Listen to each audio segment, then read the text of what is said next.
Le Burundi, au départ, prétendait être au Congo pour neutraliser les Red Tabara. J'aimerais clarifier cette question de Red Tabara une fois pour toutes. Les Red Tabara sont des Burundais. Ils ne sont pas des Rwandais et ils ne sont pas Congolais. Ils ne sont pas Banyamulenge, qu'ils soient Tutsi ou Hutu, mais sont Burundais. Ils sont arrivés dans les hauts plateaux et ils ont rejoint et travaillé avec les Mai Mai, devenus Wazalendo. C'est ensemble qu'ils ont détruit nos villages. C'est ensemble, le Wazalendo ou les Mai Mai et les Red Tabara, qu'ils ont détruit les villages de Banyamulenge. Ils ont tué, ils ont rasé leur cheptel ensemble, jusqu'à la moitié du million, comme je l'ai dit.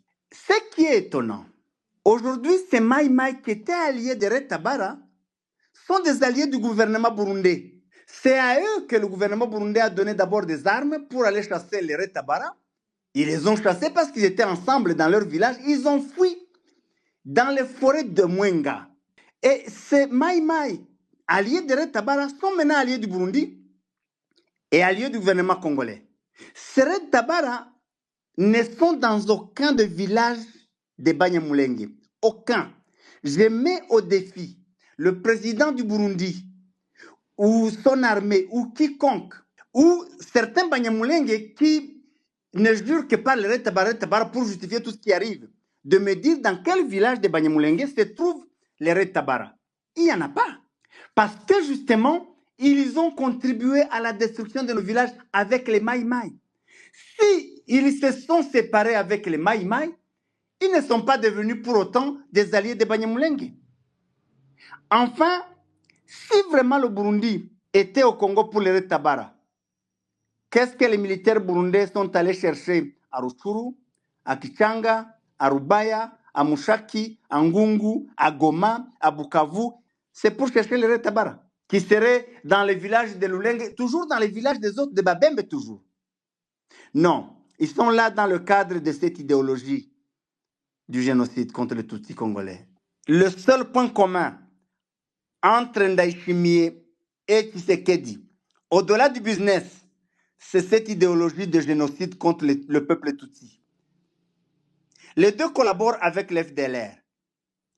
J'entends des gens dire d'ailleurs, les FDLR ont diminué, c'est la théorie de Mouyaya, en nombre, ils ont vieilli. Les FDLR qui sont venus du Rwanda en 94, ils ont quel âge?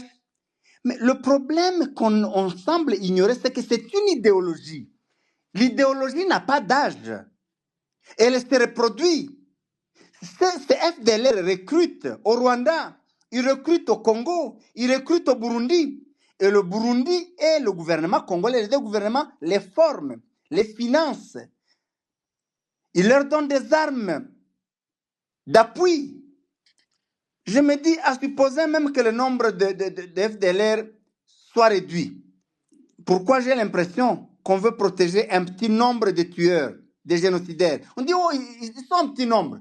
Mais c'est un petit nombre de génocidaires, de tueurs. J'ai essayé de regarder aujourd'hui toutes les fois qu'il y a eu de carnage en France, aux États-Unis. On vient, on attaque les gens au stade, on attaque les gens dans une boîte de nuit ou dans une école. C'est combien de gens? C'est des fois une personne, ou deux, ou 10. Donc, ce n'est pas un argument. Donc, le Burundi est au Congo parce qu'ils sont d'accord avec Tshisekedi de faire la guerre aux Tutsis. Si le Burundi a un problème avec le Rwanda, mais il sait où se trouve le Rwanda. Ils ont une frontière commune. Pourquoi il doit aller chercher le Rwanda à Minembwe? Pourquoi il doit aller chercher le Rwanda trop loin? Il sait où il se trouve.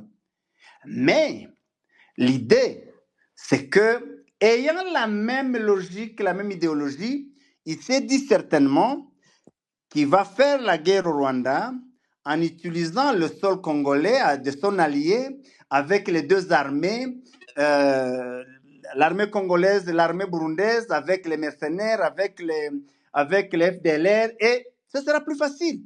Voilà l'implication du Burundi. Et aujourd'hui, ce qui se passe dans les hauts plateaux, le Burundi est là.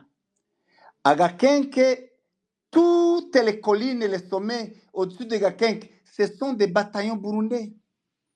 Quand on attaque les radios, quand on attaque l'université, quand on attaque l'aérodrome. C'est en fait pour dire, on veut s'opposer à votre vie aujourd'hui et votre vie à venir. Quand on attaque l'éducation, quand on attaque la radio, c'est pour qu'il y ait un blackout, qu'il n'y ait pas d'information, ils puissent tuer derrière les rideaux. Et quand on attaque l'aérodrome, et là on n'envoie pas les drones, on envoie les Sukhoi, dont les bombes creusent des trous d'autant de mètres. C'est pour que, sachant que c'est un coin où il n'y a pas de route, d'abord, et même les routes qui existent, ils les ont fermées, et c'est pour dire que vous n'ayez aucune aide, qu'aucune aide ne puisse vous parvenir. Donc, le Burundi est d'accord avec ça, avec Tshisekedi. Et je pense que, personnellement, les deux, ils sont d'accord sur cette idéologie et ils sont d'accord dans les actes, dans l'action qu'ils sont en train de mener sur le haut plateau.